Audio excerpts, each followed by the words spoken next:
Paper 2 का question number 8 हमारे पास में है। ठीक है, एरिया अंडर द कर्व्स का क्वेश्चन है। तो चलिए बच्चों उसको पढ़ते हैं। Consider the functions f and g r to r defined by fx equal to x square plus 5/12 and gx equal to, इसमें दो टर्म दिए हुए हैं। एक है 2 whole bracket 1 minus 4 mod x by 3 mod x less than 3/4 और 0 mod x greater than 3/4 if alpha is the area of the region x comma y belongs to r into R, जिसमें mod x less than equal to 3/4 और y का range दिया हुआ है 0 से लेके minimum of fx and gx। तो इस क्वेश्चन को सॉल्व करने के लिए सबसे पहले आपको ग्राफ का कॉन्सेप्ट जरूरी है बच्चों। ठीक है, तो ये जो फंक्शन है fx, ये एक ऐसा फंक्शन है, इवन फंक्शन आप देख पा रहे हैं। इवन इसलिए है क्योंकि यहाँ पर में एक्स स्क्वायर है और कोई भी ऑड नहीं है। यहाँ पर में भी मॉड एक्स है, तो ये भी कैसा फंक्शन है बच्चों? इवन फंक्शन है। यानी दोनों का ग्राफ क्या होगा? सिमेट्री होगा। सिमेट्री होगा किसके रेस्पेक्ट में? एक्स एक्स, सिमेट्री होगा एक्स एक्सिस में। यानी एक्स एक्सिस के एक साइड का जो ग्राफ होगा, है ना, symmetry with respect to y axis. यहाँ पर वाई एक्सिस में सिमेट्री होगा। वाई एक्सिस का मतलब हो गया इस तरह से कि एक साइड का ग्राफ जो होगा वो दूसरे को इस तरह से होगा। अगर एक साइड का ग्राफ ऐसा होगा तो दूसरे साइड का भी ग्राफ इसी तरह से होगा। तो चलिए इसी कॉन्सेप्ट को हम लोगों को यहाँ यूज करना है ना। तो सबसे पहले क्या करते हैं, दोनों का ग्राफ को हम लोग ने डिफाइन करते हैं। पहला का ग्राफ तो क्या है? F x equal to x square plus आपके पास दिया हुआ 5/12 है ना, एक्स स्क्वायर प्लस 5/12। तो ये एक्स स्क्वायर प्लस 5/12 कुछ इस तरह का ग्राफ बनेगा। यहां पर में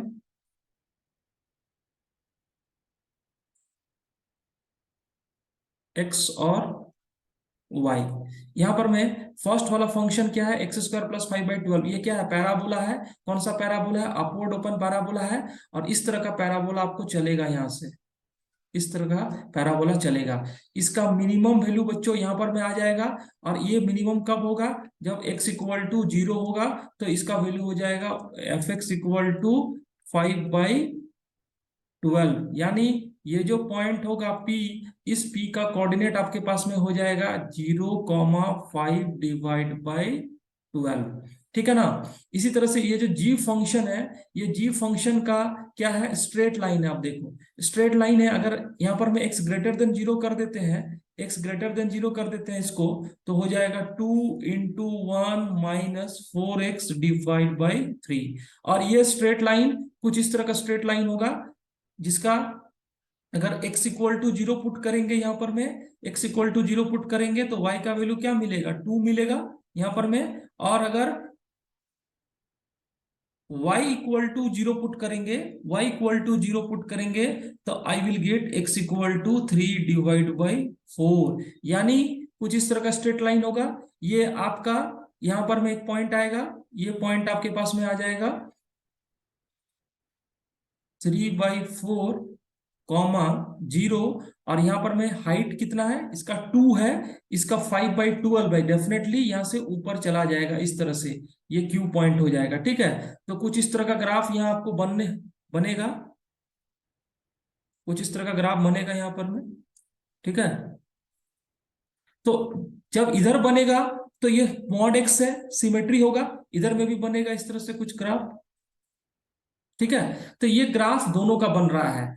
अब आपको बोल रहा है कि आपको कौन से इंटरवल में चाहिए? ये वाले इंटरवल में चाहिए, -3/4 टू 3/4। एक चीज ध्यान दीजिए बच्चों, ये वाला जो डेफिनेशन दिया हुआ है, ये -3/4 से, ये -3/4 से लेके किसके बीच में है? 3/4 के बीच में। और बाकी में क्या हो जाएगा? ये 0 है। y equal to 0 for mod x greater than 3/4, यानी ये वाला ग्राफ।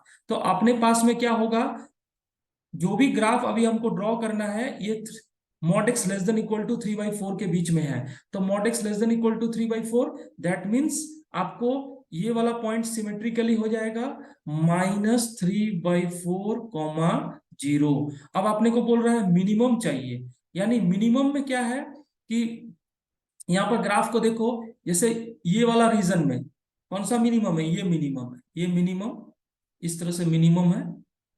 फिर इसके ऊपर में ये बड़ा हो गया, ये वाला छोटा हो गया, तो ये मिनिमम।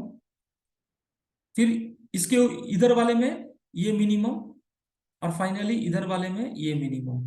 तो ये मेरा रिक्वायर्ड ग्राफ होगा। ये मेरा क्या होगा? रिक्वायर्ड ग्राफ होगा।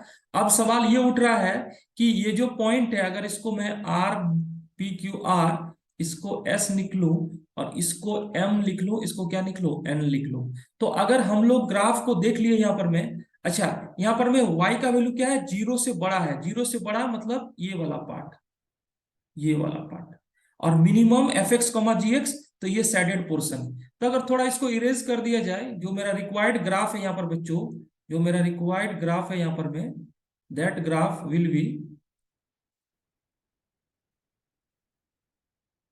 कुछ इस तरह का ग्राफ आपके पास में आ गया। ठीक है, यहाँ पर मैं इस तरह से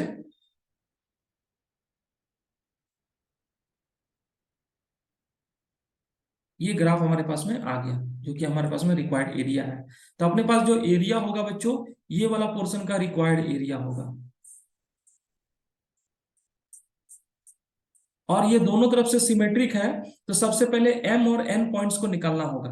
तो m और n पॉइंट को निकालने के लिए ये जो एफ एक्स और जी एक्स, इसको सॉल्व करना पड़ेगा। तो एफ एक्स कितना है, यहाँ पर मैं एफ एक्स और जी एक्स को सॉल्व करूंगा, यानी x square plus 5/12 equal to, positive वाला को सॉल्व कर दीजिए, 2 × 1 - 4x डिवाइड बाई 3। जब इसको सॉल्व करेंगे, क्वाड्रेटिक बनाएंगे, तो आपके पास क्या क्वाड्रेटिक बनेगा, यहाँ पर जो क्वाड्रेटिक बनेगा वो आप देख सकते हैं, जैसे यहाँ पर हो गया 12x² प्लस 5 = 6, यहाँ पर हो जाएगा इक्वल टू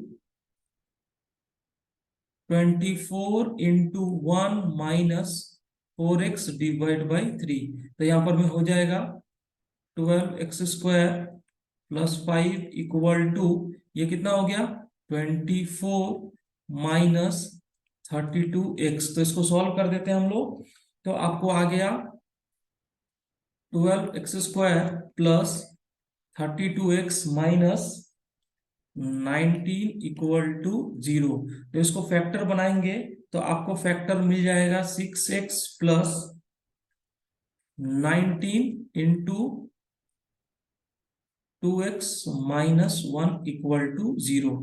यहां से x इक्वल टू कितना मिला, 1/2, और x इक्वल टू -19/6। ये वाला जो वैल्यू है -19/6, ये आउटसाइड ऑफ दिस रीजन लाई करेगा, तो इसका कोई मतलब नहीं है। x इक्वल टू 1/2 ये पॉइंट हो जाएगा, यानी ये पॉइंट x इक्वल टू 1/2 होगा, और सिमेट्रिकली ये वाला जो m पॉइंट होगा, ये भी कितना होगा, -1/2। अब 1/2 पर ये फंक्शन का वैल्यू कितना होगा, यानी f of 1/2 equal to g of 1/2 equal to कितना हो जाएगा, 1/2 पर इसका वैल्यू हो जाएगा 2 × 1 - 4 × 1/2, यानी 2/3। 2/3 दैट मीन्स इसका वैल्यू हो जाएगा 2 × 1 - 1/2, तो ये हो जाएगा 2/3, यानी ये हाइट कितना हो जाएगा, 2/3, और इसका भी हाइट कितना हो जाएगा, 2/3। अब आपको एरिया निकालना है, तो एरिया निकालने के लिए क्या होगा, सिमेट्री है, तो एक ट्राइंगल ये वाला बनेगा, एक ट्राइंगल ये वाला बनेगा, ये दोनों ट्राइंगल क्या रहेंगे, सेम रहेंगे। और इसका ये वाला जो कोऑर्डिनेट होगा u और v, यानी आप ये बोल सकते हो कि एरिया जो हमारे पास रिक्वायर्ड है अल्फा, इसको हम लिख सकते हैं, अगर आप इधर वाले का एरिया कैलकुलेट कर लेते हैं, फर्स्ट क्वाड्रेंट का कैलकुलेट कर लेते हैं, तो सेकंड क्वाड्रेंट का 2 टाइम्स कर देंगे, यानी 2 टाइम्स एरिया। ठीक है, यहां पर मैं, ये पैराबोला है, ये पैराबोला है, कहां से कहां तक चल रहा है, इसका कोऑर्डिनेट x इक्वल टू 1/2, यानी 2 टाइम्स 0 to 1/2। पैराबोला क्या है, x² plus 5/12 dx plus area of the triangle. तो ट्राइंगल का एरिया कितना हो गया, हाफ, इनटू इसका हाइट कितना है बच्चों, 2/3, और ये पॉइंट का एक्स कोऑर्डिनेट कितना है, 1/2, 0। तो ये जो वी आर हो गया, ये वी आर का लेंथ कितना हो जाएगा, वी आर का लेंथ इक्वल टू ये लेंथ, सिमेट्री है, तो ये 3/4 - 1/2, यानी 1/4, ये रिक्वायर्ड एरिया हो गया। तो अल्फा का आंसर हो जाएगा 2 टाइम्स ये x³ 3 plus 5/12 x 0 to 1/2 plus ये वाला कितना होगा, ये 2 कैंसिल हो जाएगा, ये हो जाएगा 2/12। अब इसको सॉल्व कर लीजिए। इसको सॉल्व करेंगे तो ये कितना हो जाएगा, 1/8 1/24, यानी यहाँ पर मैं अल्फा इक्वल टू, यहाँ पर आपको हो जाएगा 1/8 यानी 1/4, यानी 1/12 प्लस 1/12 प्लस 5/12 प्लस 5/12 इंटू 1/2 और 2 कैंसिल, प्लस 2/12। तो अल्फा इक्वल टू आपके पास आ गया 8/12, और आपको निकालना है किसका वैल्यू, 9 अल्फा। 9 अल्फा यानी 9 × 8/12 इक्वल टू 6। तो इस क्वेश्चन का जो आंसर आ जाएगा बच्चों वो क्या हो जाएगा, 6 हो जाएगा।